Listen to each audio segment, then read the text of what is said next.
Hello, I'm Ryan from Sea to Summit, and I'm very happy to be able to join the Gear Tips Congress today on this video. And I guess one of the things that I want to start out by talking about is how to sleep well in the outdoors.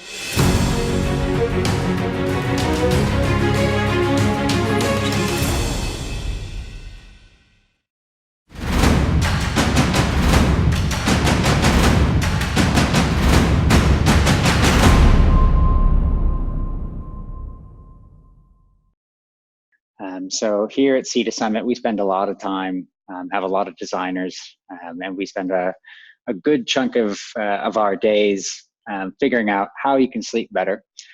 So let's spend some time on this video discussing the different concepts of what we like to call a sleep system. And to really bring this back, a sleep system is, it's nothing that you don't use at home.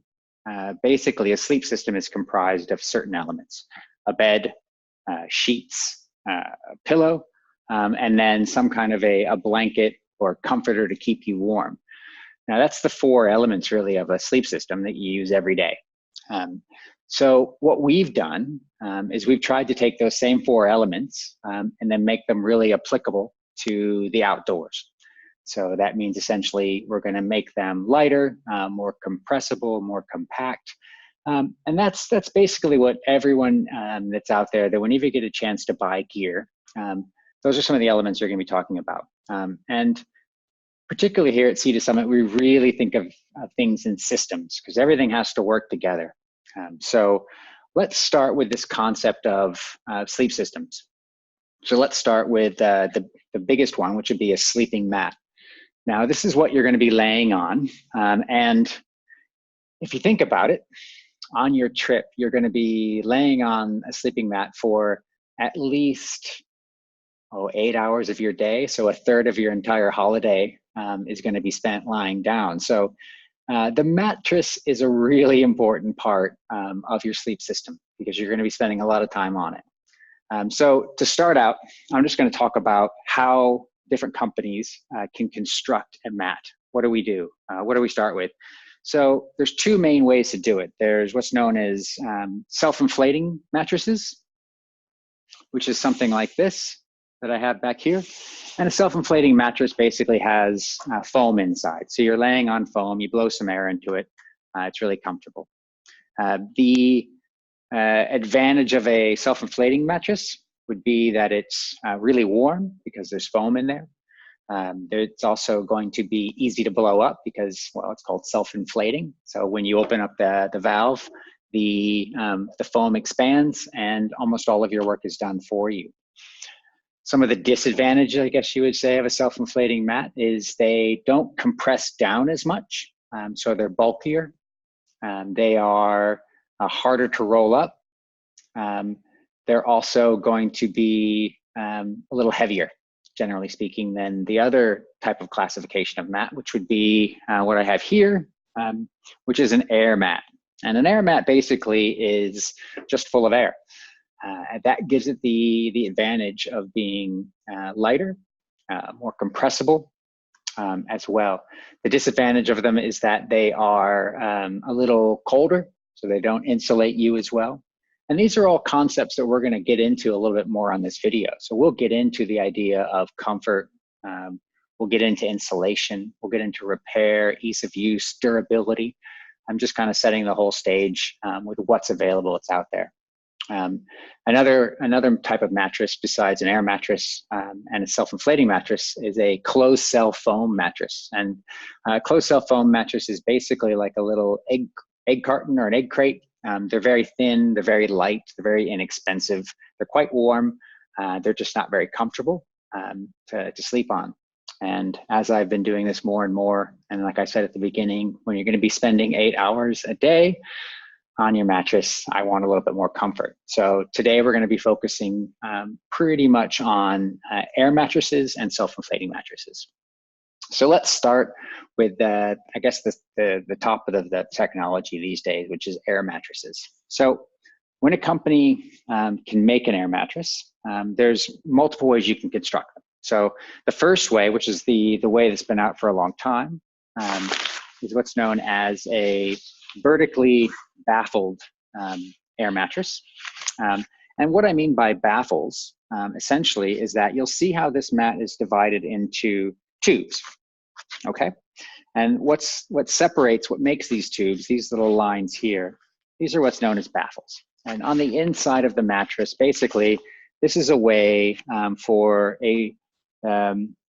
the factory, when we're making something like this, to be able to join the top fabric to the bottom fabric and keep it in this shape. If we didn't have a baffle in there in this style of construction, it would turn into a big balloon and it wouldn't be that comfortable to sleep on.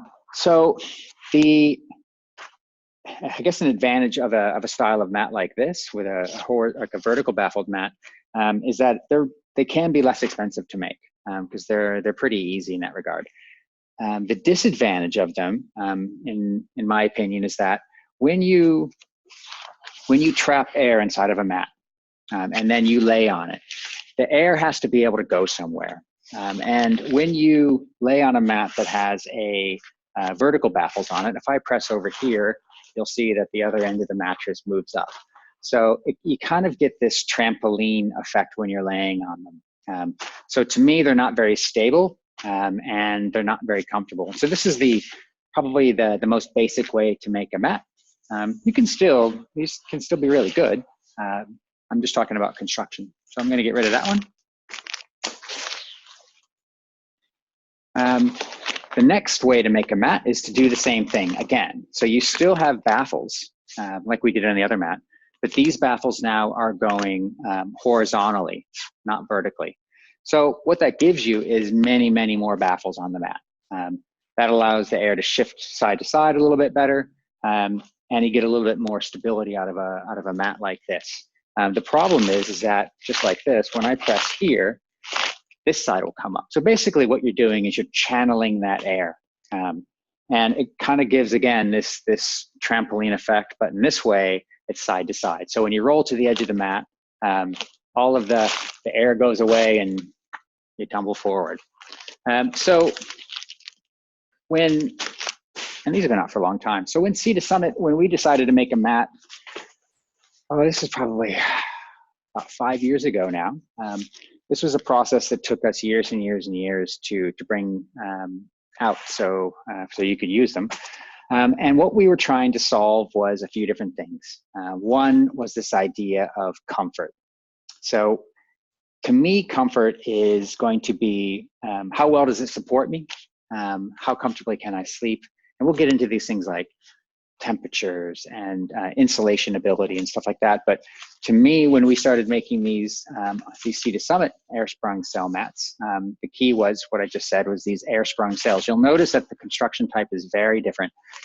So what we have here, these individual cells, if I hold it up here, you can see essentially that each one of these cells can deform independently from the other. So it's much like a nice mattress that you'd have at home, like a pocket spring mattress. So as you lay on your side, your shoulders and your hips generate more pressure than elsewhere in your body. So we want the mat to be able to conform around you. Now, air sprung cells do a couple things. They allow the mattress, when I press over here, you'll notice that like when I'm really pressing down this side, like on the other one, it's not coming up. When I'm pressing over here, this comes up a little bit, but it's very, very minimal. Essentially what is happening is that because of these air sprung shell shape, there's much more surface area in the mat. So when I deform a section of this mat right here, it allows that the surface of the mat to be able to conform around you. So there's more surface area on the mat, which basically means that it can absorb the pressure put on by your shoulders and your hips. So it's much more supportive. It allows the air to flow around quite freely and doesn't channel it in any one particular direction. So that was one of the key elements that we really wanted to come to it, to making a mat with, was how do we make it more comfortable, given that this is my holiday that I've been dreaming about for months on end, and I get up into the mountains or wherever it is that I'm going, and I have a horrible night's sleep, and I wake up the next day and I'm not having fun. So that was the main idea of when we started making Sea to Summit mats, was we wanted to first and foremost make them more comfortable than anything else was out there. And that really meant coming up with a new construction technique in order to do that. So when we started to make these mats, I mentioned comfort. That's one of the key things. And so being able to support yourself really well, not have a trampoline, also being able to not have pressure points. That was another element as well that we really wanted to do with these mats. But that's not everything when it comes to comfort. So this mat could be super supportive, and it can really do all the things I just mentioned, but if it's too cold for where you're heading, then it doesn't insulate you from the ground, then that's a bad thing, and you're gonna freeze and you're gonna get cold, and so on. Most people think in a sleep system that it's the job of the sleeping bag.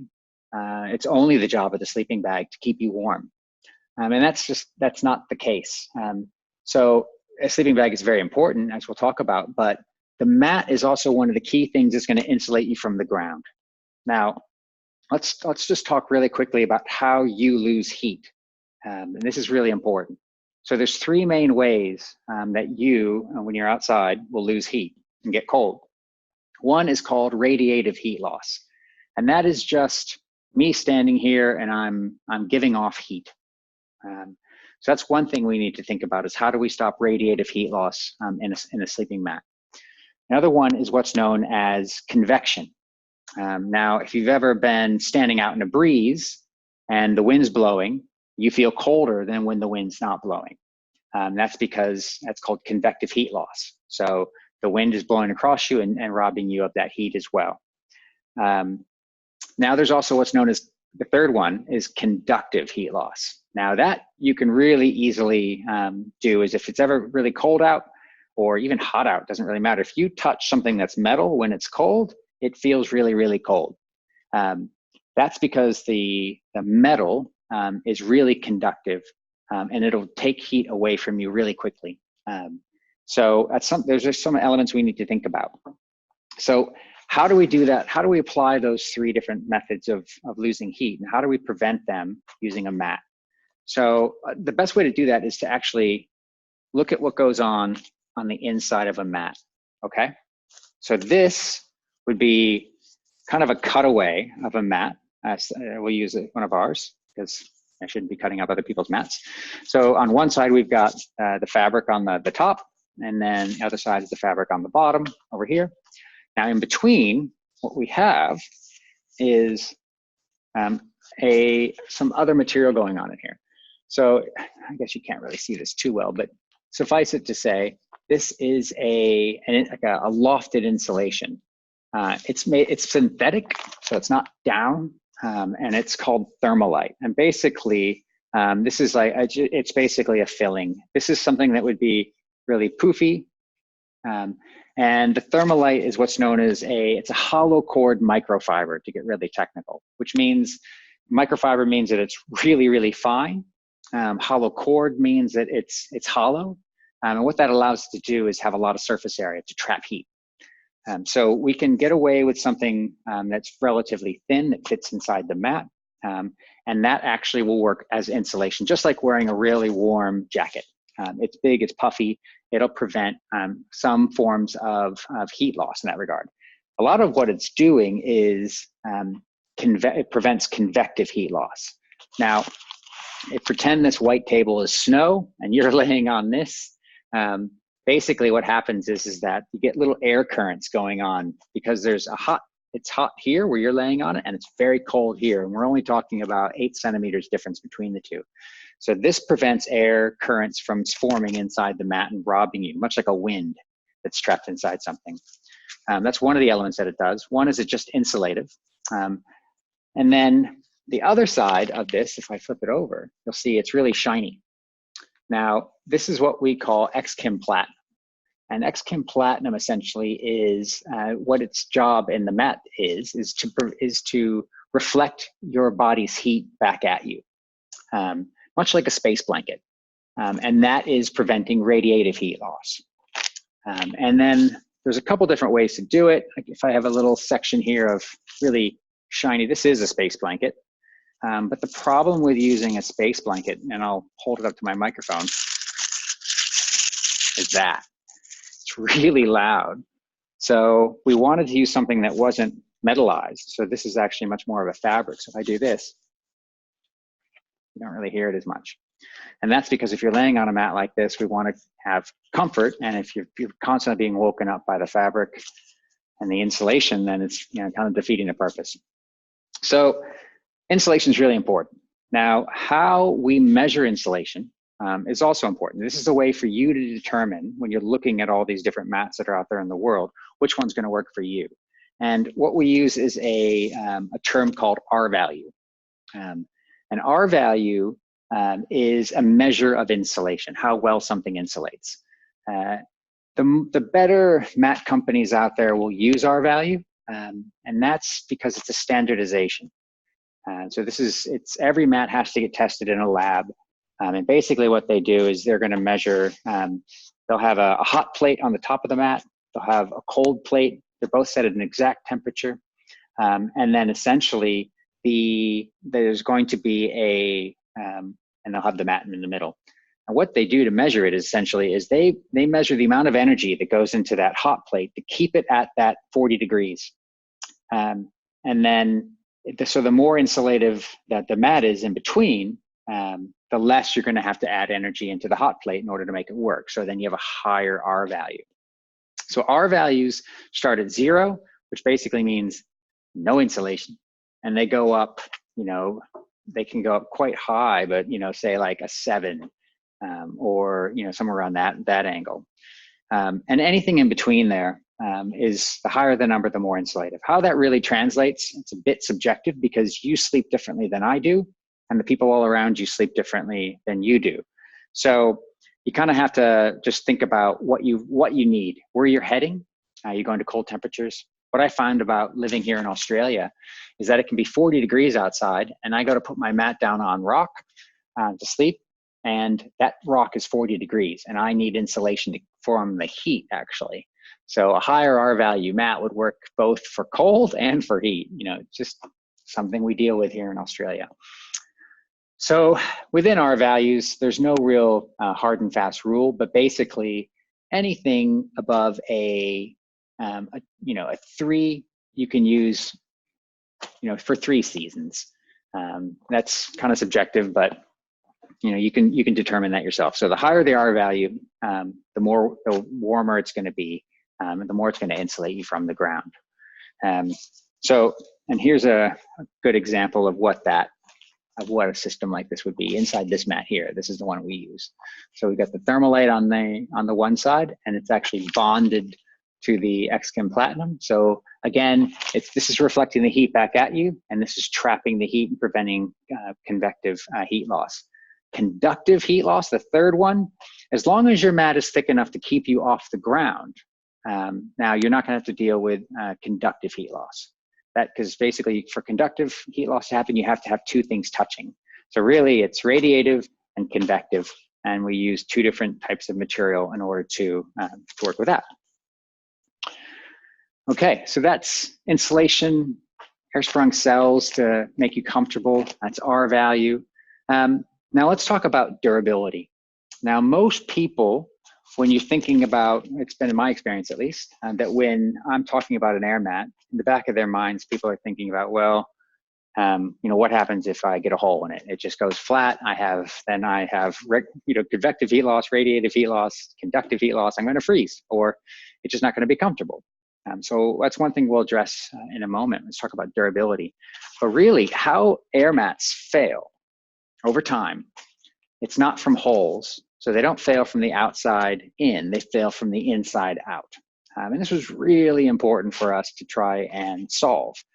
Because basically what happens is that when you blow air into a valve in a closed little mat like this, you're blowing warm, moist air into a closed area. Then you're adding heat and you're keeping it there. And the problem is that you end up getting, it's a really technical term, but it's called hydrolysis.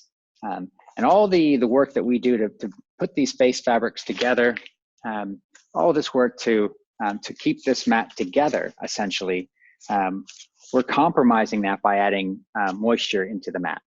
And this is for everybody. So what happens then is that you end up having bacterial growth. You get all these different things which cause hydrolysis, which basically hydrolysis just means the fabrics are separating on the inside. So then these things will, these welds or baffles will break and they turn into sausages. And you can't really sleep on them. So that was really key for us, is that we're using these in some pretty extreme conditions around the world. To us, a sleeping mat is a vital piece of gear. It needs to work. So when we set about manufacturing these things, we didn't look for a partner that made pool toys and things like that. Our partner actually makes escape slides for airplanes. So they have a zero tolerance on failure. So it was really important to find the right partners to make these things. But what did we do in order to do that? So let's talk about real quick durability. And we'll talk about the elements of durability, which would be, first off, you start with the face fabric. Now, when we start talking about fabrics, we have a term called denier. And you'll see this on all kinds of things, a 420D or a 70D, or they always throw these things out there. But what denier basically means, and to short circuit all the real technical stuff is, and to really boil it down, it basically gets down to how thin of a fiber are you using. It's basically, weight over a certain distance, but really comes down to thin fibers. So what we've done is we use a 30-40D hybrid kind of a fabric. When you get down below 30-40Ds, you get into some really lightweight stuff, which is great when you're carrying it. But the problem is that when you are actually bonding fabrics together to construct these things, the lighter the outside fabric is, the more susceptible you can be to puncture, and the harder it is to make it impervious to hydrolysis. So we try and find that right balance between something that it's okay to carry, but also something that's not going to fail you out in the field. So that's what we just talk about deniers. The other thing we do with the mats is on the outside, we'll put a coating. So we use an acrylic coating, and this acrylic coating on the outside allows the outside of the mat to become waterproof. Essentially that means that, if you do get the mat wet, it's not going to soak in. It also means it dries really quickly because it's not absorbing water. It means you can use this thing you can throw this in a lake and go swimming on it.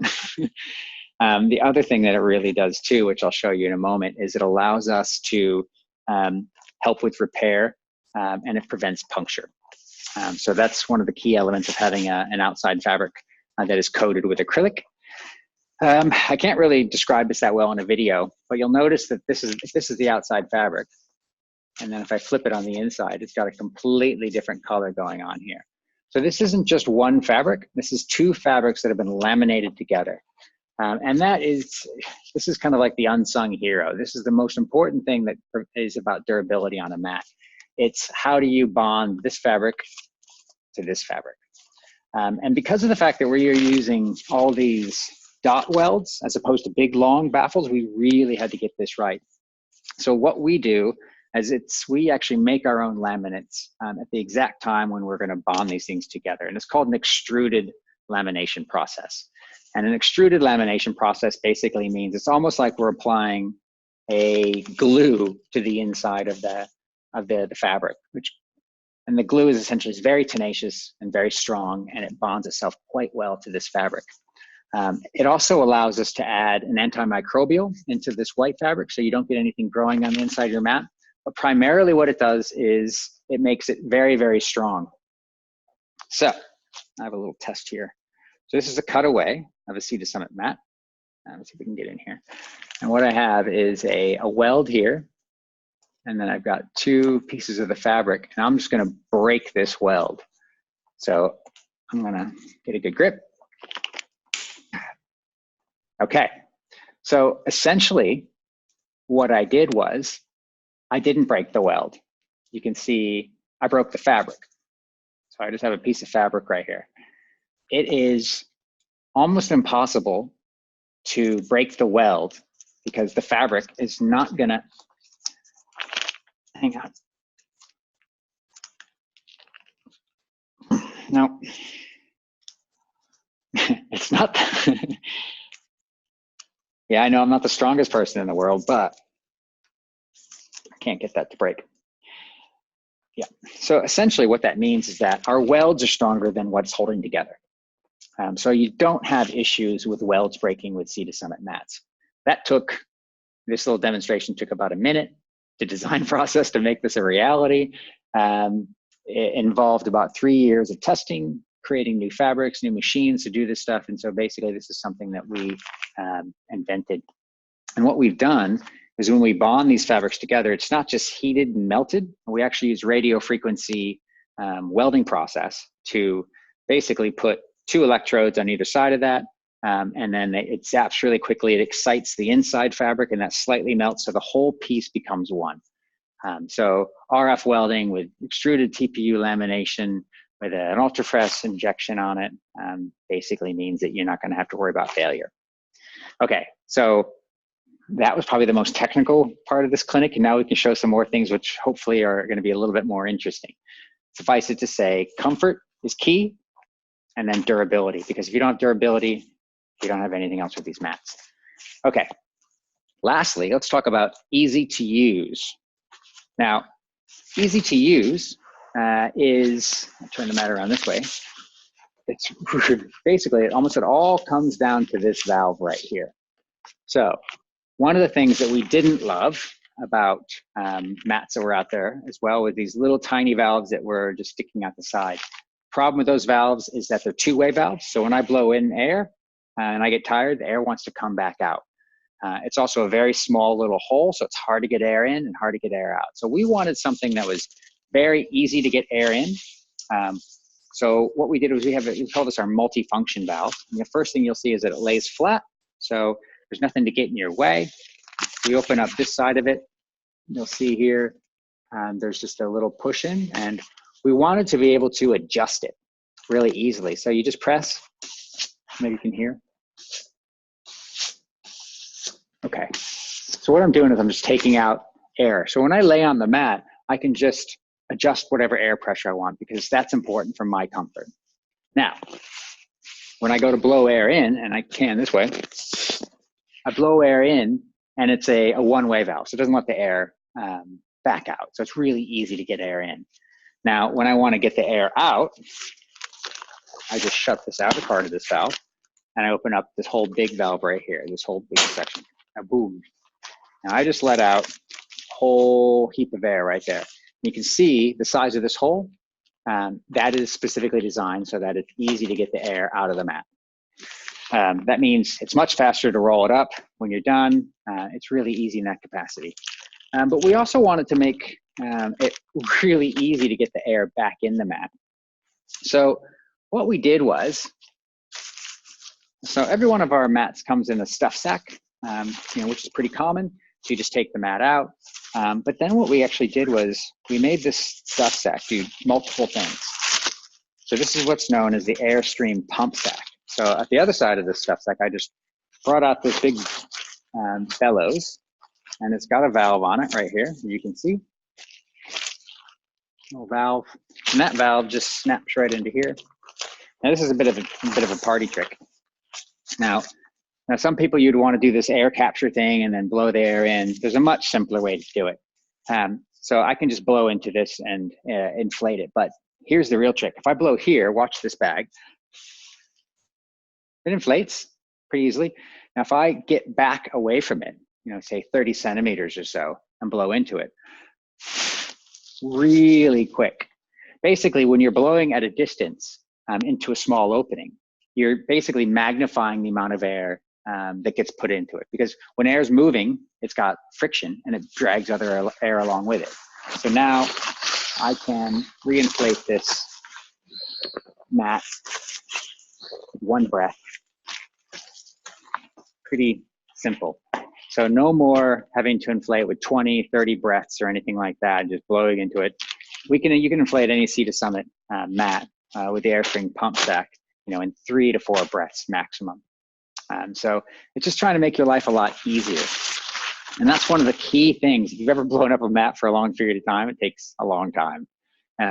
So being able to do that really quickly is really important, and that comes down to the valve. And again, it's easy air in, easy air out, adjustable as well. And then using the pump sack makes your life pretty easy. Now, I did mention that everyone, when they think about air mats, what about getting a hole in the mat? Well, let's put a hole in the mat. This one's my mat. And I'm just going to, here we go. I have a little tiny knife, and you can see I've done this before. So here's a little tiny knife. Got air in the mat. Now let's put a hole.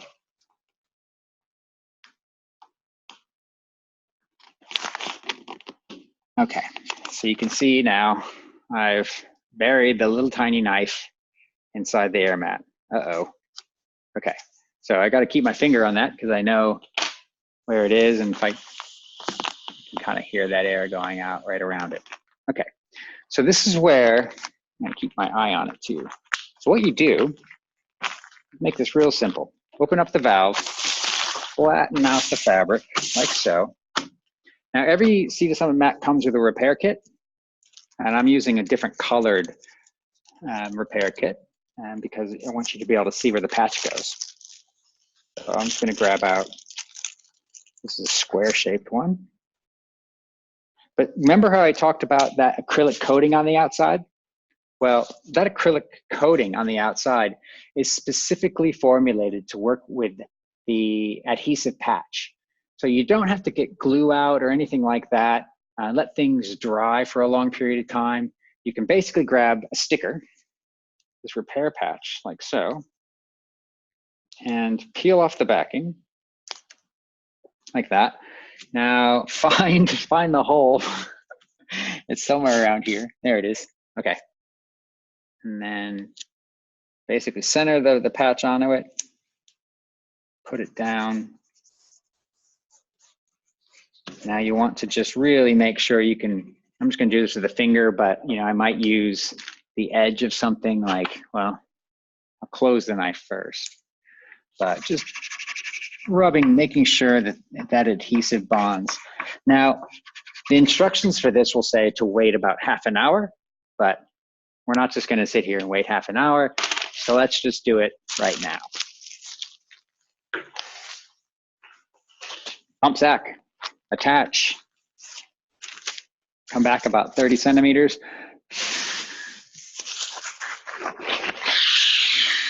And let's blow it up.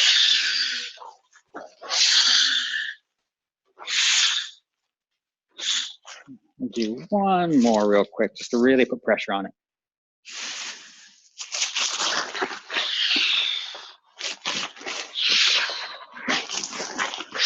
Okay, close it. Now, you couldn't really tell, but I'll leave this thing inflated, and we'll check back on this in a little bit. But this is just a real fast little repair, and you can see we have round ones that are you know, much more appropriate for the size of the hole I put into it. But essentially, we can cover, you know, a tear like this. I've got, from when I do these clinics quite a bit, and I have a mat that's just covered with these things. It's more sticker because I've done it, and I love to have people put holes in mats. Basically, my point is it's easy. If you design something to make it easy to use, you don't have to worry about getting a hole in your mat. So why wouldn't you? Okay, so we've talked about comfort. That's one of the most key things. That's air sprung cells. We talked about durability. That's all the different things going on the inside. We talked about insulation. So convective heat loss, radiative heat loss, R value, the higher, the warmer. And we talked about ease of use. So that is really getting into valves. How do you inflate it? How do you deflate it? How is it easy to do? Is it not? How do you repair how do you repair a mat as well? Those are all very, very, to me, very important elements.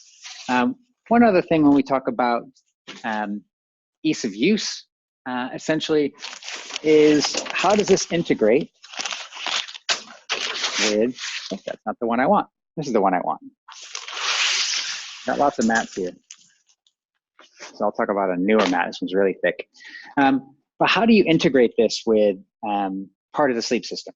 because we talked about systems. So let's kind of get out of this idea of, how do we integrate things? You'll see these little patches right up here. Now, these little patches also come with every Sea to Summit mat. And basically what this is trying to do is a way to capture your pillow. Pillows, when I have started with in the outdoor industry 25 years ago, my pillow is a stuffed sack or something I just put all of my clothes in and laid on that. And that was fine then, but now we've kind of designed stuff to be much, much more comfortable. So pillows can be nice and thick. They can be designed such that when you're laying on your side, this little scallop here will fit over your shoulder. So it fits right on here quite well. This will fit inside the hood of a sleeping bag. And notice that shape is designed specifically for that. But also then, how do you attach it to a mat? Because if this is on a sleeping mat, it doesn't want to stay put. So you wake up in the middle of the night and your pillow somewhere else, not comfortable. So what we did was we've basically designed the fabric on the backside of the pillow to work exactly with this system we call pillow lock. And what you do is you just put the pillow down, give it a little wiggle, and then it's on the mat. So it works. It's really strong in shear strength. You can't push it off, but if you go to lift it off, it's pretty easy. So that's what pillow lock is. And that's just the idea of sleep systems, integrating design to make your life more comfortable and make it more easy. So you'll go out and go do these outdoor trips. So with mats, that's kind of a concept of easy, comfortable, and durable. Let's talk a little bit about another important one, which is self-inflating mats.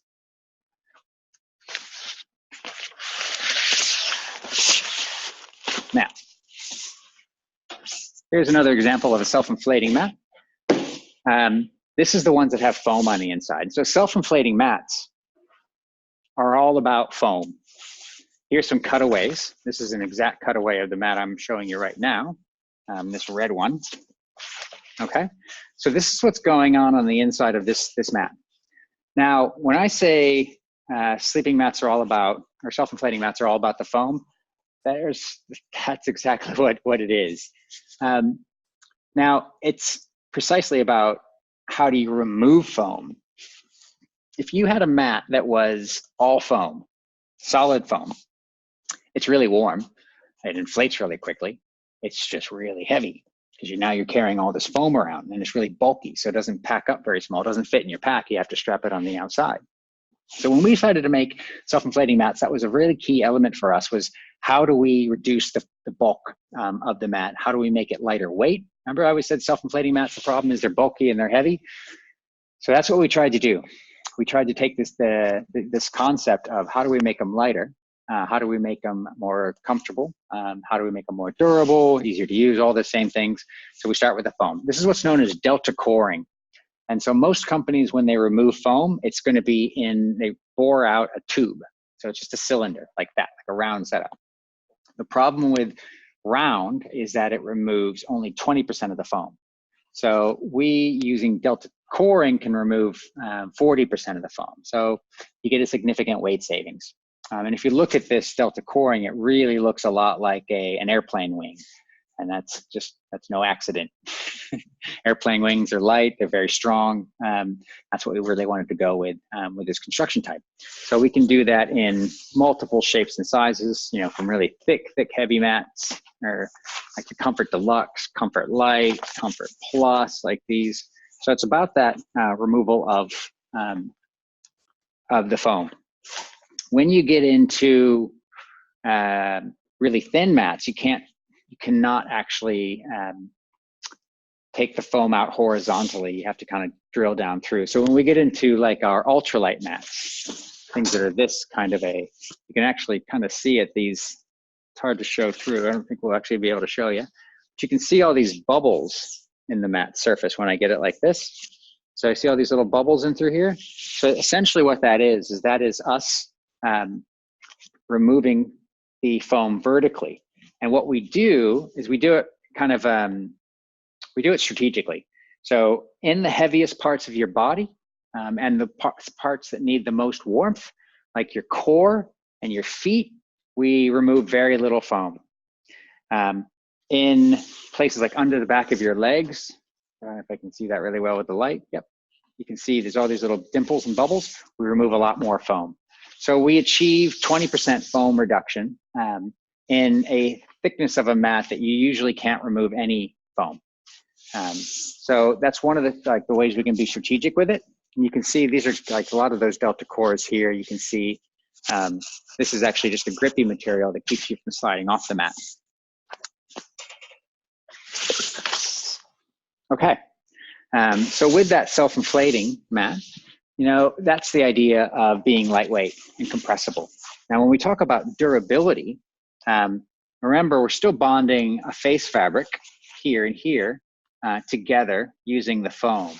So what we've achieved, you know, when we did this kind of style of construction is that there's no gaps in the insulation. That makes it warmer, but it also makes the bond between this fabric and the foam constant. There's no holes. So it's a very strong bond, so you don't get delamination and hydrolysis and all those things we talked about with air mats. So durability was also something that was really, really key for us. And then one of the key elements that we wanted to do is make it easy to use. And again, that comes down to the valve. And you've seen the valve like we just had, you know, you can adjust the air pressure into it like so. But the problem with an air mat is this. So if I let all the rest of the air out, you know, or excuse me, self-inflating mat, you'll notice that it doesn't deflate. That's because of the foam. So if I go to roll it up just really quickly, and then, so I roll it like this, and then I just let it go, you'll notice that the mat's gonna reinflate on its own quite quickly. So this is really nice and easy for when you're, you know, go to take it out. So look, it's primarily done. The problem is that's really hard to roll up. So we've done a little trick with our valve here, and I'll show you when I roll up to it.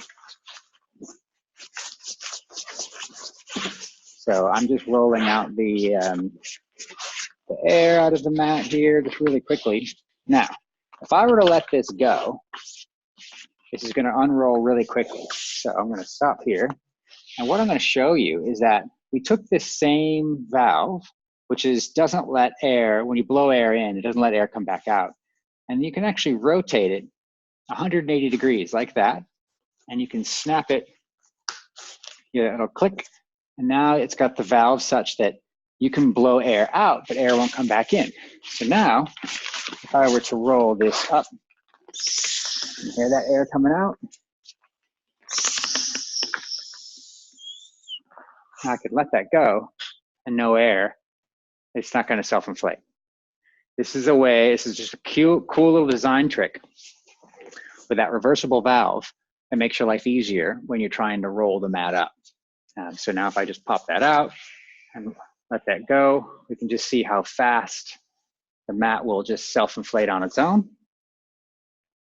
And there it goes. It's going to keep on rolling in. So that's about as fast as you can get. So right now that's done. So what I would do is I would snap that. I'd put a few more breaths in just to get it to whatever comfort I want. And on you go. The idea with mats are the thicker the mat, the lower pressure, you can make it much softer. The thinner the mat, you have to run it at harder pressure, put more air in. And that essentially is to keep you off the ground. So that comes down a lot to personal preference in that kind of a way.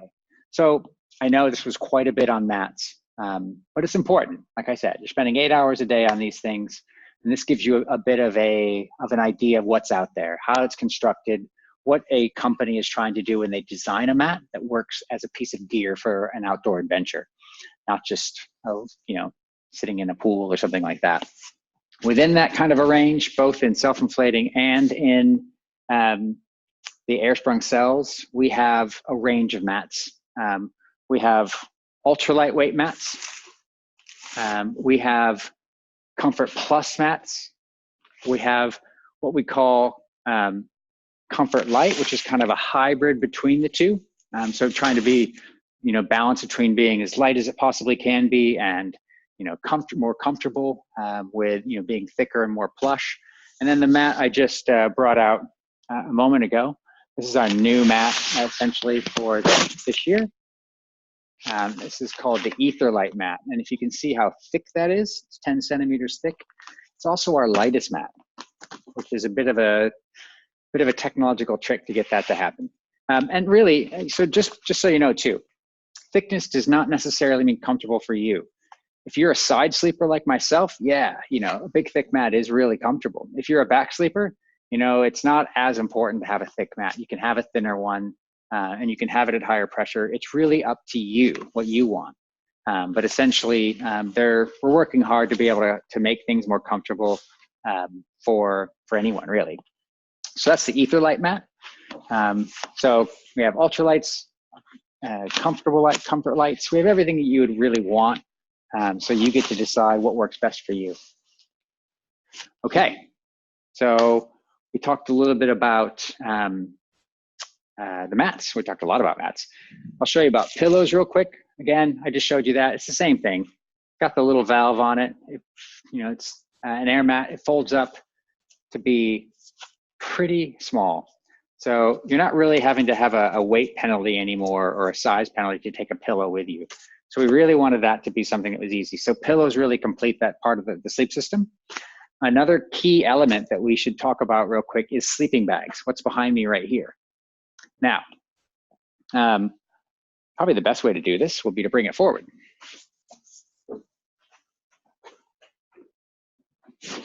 We have a new co-star in this video, a sleeping bag. Okay, sleeping bags are, think about it this way. This is basically what's going to do the bulk of the keeping you warm. If you have a warm mat, this is another way to do it.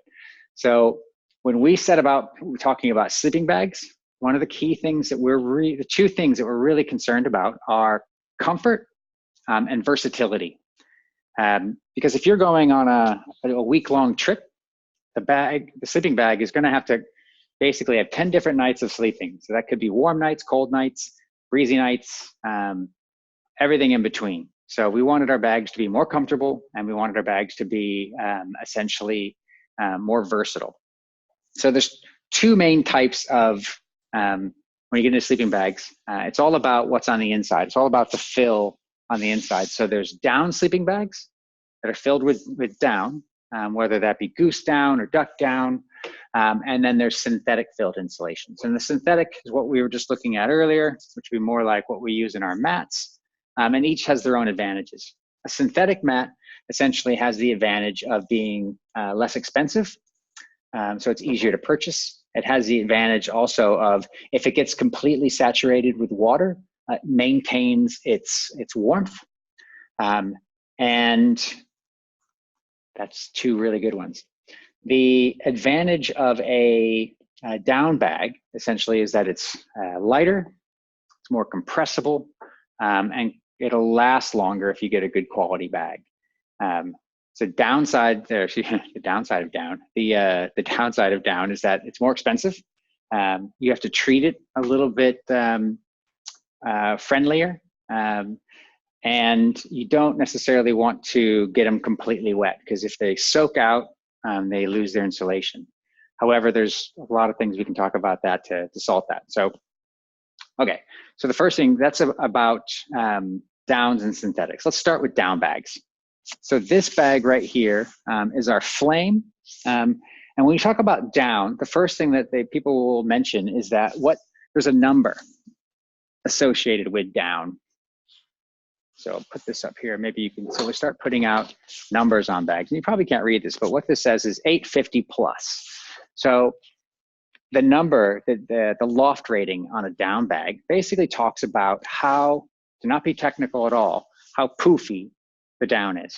How much space can it fill up? The higher the number, the more poofiness the down has. The more poofiness, the more puffiness it has, the warmer it's going to be.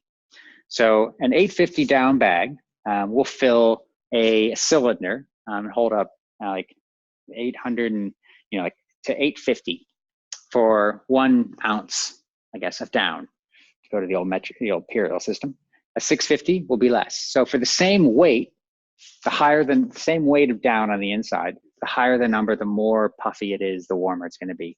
So the higher the number, the more insulation you get for and less weight.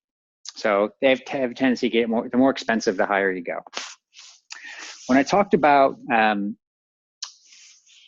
downs not getting wet.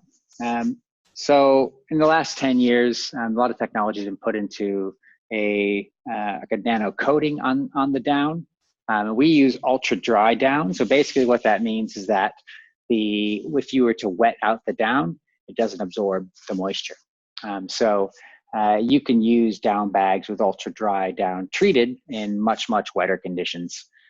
So that just makes them a much more versatile piece and that capacity. So higher loft is really good. Ultra dry is a nice benefit to have because you don't end up with something that's going to get wet and fall you out. With downs, because we're also talking about their feathers, all of our down that goes in our bags, it's responsible down certified essentially. And essentially that just means that when we are sourcing our downs, we do it from suppliers that ethically treat the animals, and there's no bad stuff going on. And we can track every batch of our down too. When I talked about that number 850, 750, 650, the puffiness, that's a minimum fill. So when you buy something that says 850 plus, that means that the bare minimum quality down is going to be 850. It goes up from there. So we sometimes get 850 down bags that come in at 1,000 loft. They're very, very nice in that way. And then, so that's a lot about the down. But when you start, much like when we started talking about mats, how do you control the down? If you just had a bag of down, it's not going to work. So you'll see that we've got these baffles running into the down, and in this way they're running across this way. This is a unique construction way. This is kind of basically a hybrid baffle system, whereas in the core, where your chest is, the down runs vertically. And mainly that is because if you sleep on your side inside the bag, you create a high point right here. And the down in a horizontal construction can migrate away from that and get a cold spot. So we do it in the core, we keep the down this way, and then at your legs, we end up keeping it horizontally. Just basically the best style of baffling for ergonomics to keep the down in place. Some other things when we start talking about comfort and down and things like that is this idea of temperature rating. Now, every one of a Sea to Summit bag will have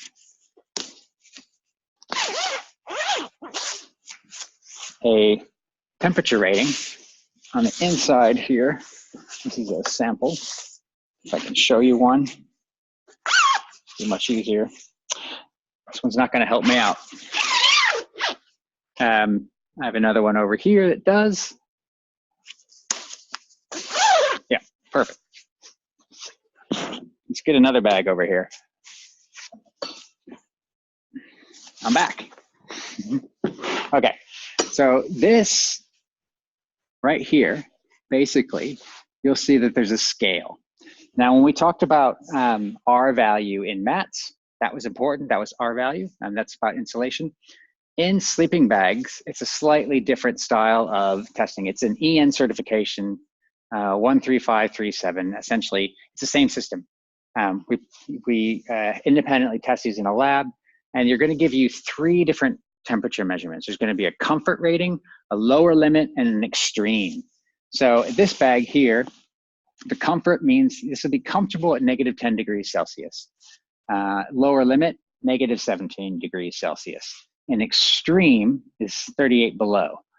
That's pretty cold. So extreme basically means you're not going to die.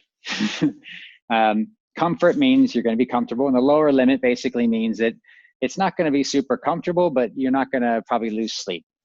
It's not that bad. So it gives you an idea of how to source what temperature range you want on a bag. This one's also 750 plus ultra dry down loft as well. So that's a lot about that temperature ratings. This should be on every bag that you have. Now, and this also has a a vertical chest baffles and horizontal foot baffles. Now, so that's about warmth. Now, how do you get versatility out of a bag? Well, one is that, so we have zippers essentially that we can unzip. A lot of them will come down to about here. You'll notice on a Sea to Summit bag, whenever we put a zipper, we'll put a different color of fabric going on here. So this bag here, the Ascent, has a zipper that goes all the way around the foot box. So we can open up this bag like a quilt. So that's really comfortable on those hotter nights. The other thing that we can do is we've actually added a second side zip over here. So if I wanted to unzip this, I can fold this bag down just like you would at home, like just kicking off the blankets. I can open up the foot box, stick my feet out. I can open it up like a blanket and those kind of things. And even if it's really cold out, this is a cool trick. Essentially, I can snap this shut here and on both sides. Now what you can do is you can get your arm out there. So I can be in this bag wearing it and have my arms out through these holes, and I can be reading, in the sleeping bag, staying warm inside my tent. So just trying to make it really, really versatile with these ideas. So we call it the free flow zip system. And that's really just addressing that idea of what makes things more comfy. And I think you probably heard me say the word comfortable a dozen times already. The other thing to talk about is shape. Now, sleeping bags come in multiple shapes.